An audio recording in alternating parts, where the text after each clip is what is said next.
ভেঙে দেওয়া হলো পশ্চিমবঙ্গের মন্ত্রিসভা, মমতা যুগের ইতি। ভারতের পশ্চিমবঙ্গে দীর্ঘ 15 বছরের রাজনৈতিক অধ্যায়ের সমাপ্তি ঘটেছে। রাজ্যপাল আর.এন.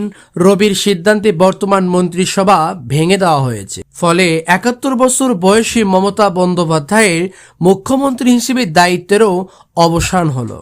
2011 সালে প্রথমবার ক্ষমতায় এসে টানা 3 দফায় পশ্চিমবঙ্গ শাসন করা তৃণমূল নেত্রীর এই অধ্যায় শেষ হল সাম্প্রতিক বিধানসভা নির্বাচনে বিজেপির বড় জয়ের মধ্য দিয়ে। গত 4 মে প্রকাশিত নির্বাচনী ফলে বিজেপি 2 শতাধিক আসনে জয় পেয়ে পশ্চিমবঙ্গে প্রথমবারের মতো সরকার গঠনের পথ তৈরি করে। তবে সরকার পরিবর্তনের আনুষ্ঠানিক প্রক্রিয়ায় সাবেক মুখ্যমন্ত্রী মমতা বন্দ্যোপাধ্যায় রাজভবনে গিয়ে পদত্যাগপত্র জমা দিতে অনীহা দেখান। রাজনৈতিক অঙ্গনে সাংবিধানিক জটিলতার আশঙ্কা দেখা দেয়। পরিস্থিতি জটিল হওয়ার আগেই বৃহস্পতিবার রাজ্যপাল মন্ত্রিসভা বিলুপ্ত ঘোষণা করেন।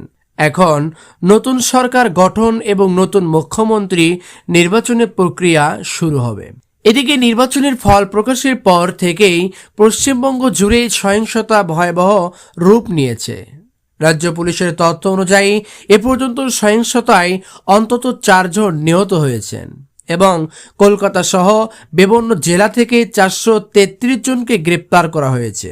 রাজ্য জুড়ে 200টির বেশি মামলা দায়ের হয়েছে।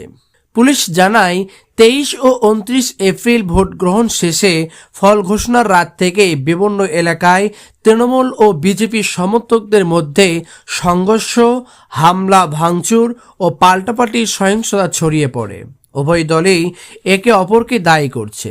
পরিস্থিতিকে আরও উত্তপ্ত করেছে শুভেন্দু অধিকারীর ঘনিষ্ঠ সহযোগী চন্দ্রনাথ রথের গুলিতে নিহত হওয়ার ঘটনা। বিজেপি এটিকে পরিকল্পিত রাজনৈতিক হত্যাকাণ্ড বলেছে। অন্যদিকে তৃণমূলের দাবি সহিংসতার পেছনে বিজেপি সমর্থিত সন্ত্রাসীরাই দায়ী। পশ্চিমবঙ্গ এখন রাজনৈতিক রদবদলের পাশাপাশি গভীর অস্থিরতার মুখে দাঁড়িয়ে।